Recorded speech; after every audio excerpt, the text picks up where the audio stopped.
They come from all over the country, middle schoolers, high school kids, college students, and adults, investing an entire week of their summer to develop the skills and an appreciation that will help them save one of our nation's oldest treasures. It's an amazing opportunity, and you just can't pass it up. And they're learning from some of the greatest names in the business today. It's a lot of fun being here with like stars who know this. Stars like RCA recording artist Marilyn May. It's been my living, my passion, my love, my profession. Renowned jazz trumpeter Mike Vax. Make sure that the energy level never stops in this tune. One of the comments they always get is, I never knew anything that could be that loud without speakers. And veteran jazz musician and camp organizer Jim Widener. It's like we're all on a mission, you know, to pass on to these kids what has been passed on to us. 1, 2, ready, and. An alumnus of big names like the Glenn Miller Orchestra and the Stan Kenton Band. Why do I remember what we talked about? Widener and the artists who perform and teach in this jazz summer camp also have a strong background in music education, and they're strongly influenced by Kenton's dream to keep jazz alive. I used a lot of former Kentonites to help me in this cause because they understood what we were doing.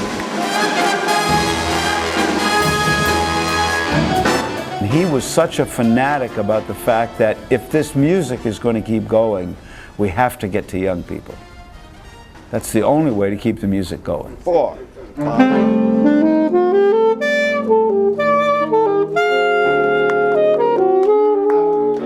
The great thing is these young high school kids, they're here. They've come here to learn, and they love it. And boy, that's a turn on for me. I'm thrilled about it. The thrill just as big for the kids. I mean, just getting to know them and getting to know their personalities, it's so exciting because these are such great players. I mean, they're my heroes. It's incredible. I feel really lucky to have been able to work with these guys. 1, 2, 1, 2.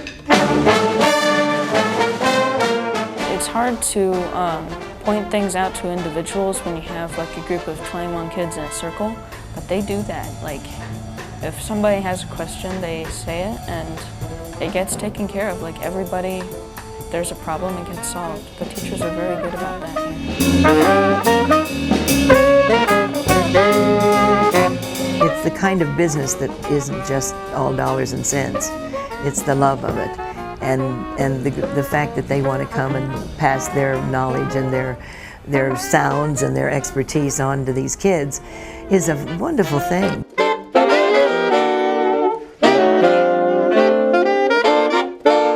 They're phenomenal people and phenomenal players, and both of that melds very well together. That's what makes Widener's jazz camps some of the best in the country.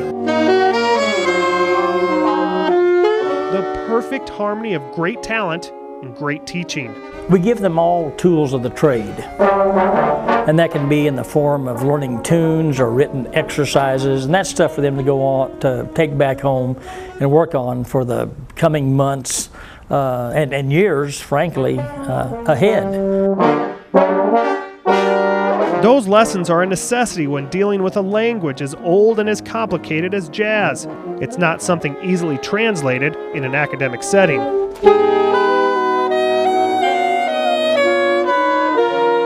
Jazz isn't really, in the beginning, wasn't meant to be a written language. We basically use 300-year-old European notation to write down swing, which isn't, you can't write it down. So they have to understand, how do I interpret, especially eighth notes, to make swing music happen? The only way you can do that is listening.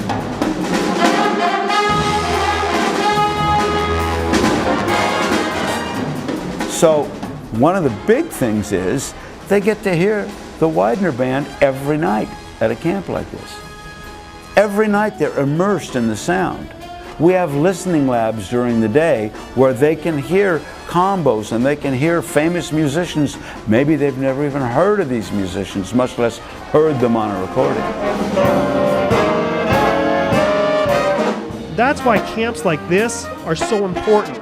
They tackle improv, theory, ear training, exposing young, amateur, or rusty musicians to the anatomy of jazz. We hope, those of us as educators, is that when the kids leave this camp, what they realize is, I've got to continue what I was doing at the camp.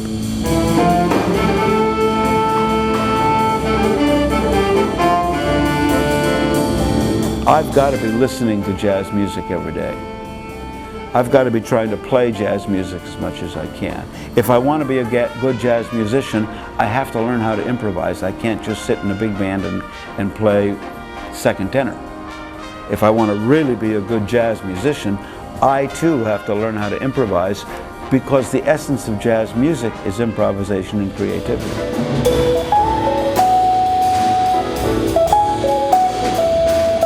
Not only does it build confidence in their musical abilities, these kids are learning how great it feels to take chances. You keep looking for new ways. This is what opens up the mind. And it helps not just in the music, but in life. It opens up your creative thoughts. I think it makes you a better person. I think it makes you a more intelligent person, because you're staying active, because you're flexing those muscles. And this is really what jazz is all about.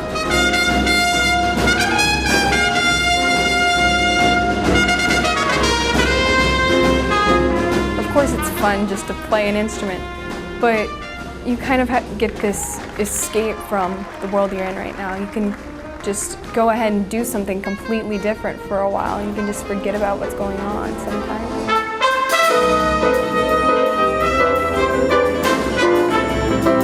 And then seeing the improvement over the week in your own playing is just absolutely exciting. I can't wait for school to start again so I can say, hey, look at how much I've improved.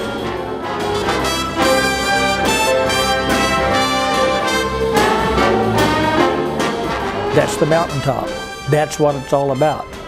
And if we are successful at what we do, that is the result that we see at the end of it. A result that may keep the spotlight burning on generations to come. There's hope for the world. There's hope. At least there's somebody that has some rationale to want to apply their lives and their minds and their ears to what is our American heritage. You know, jazz is our American heritage. It's the beginning of it all.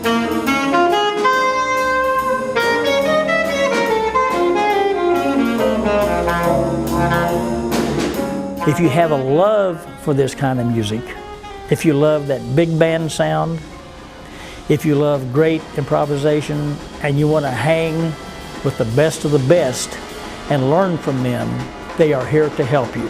It is going to be one of the greatest experiences of your life.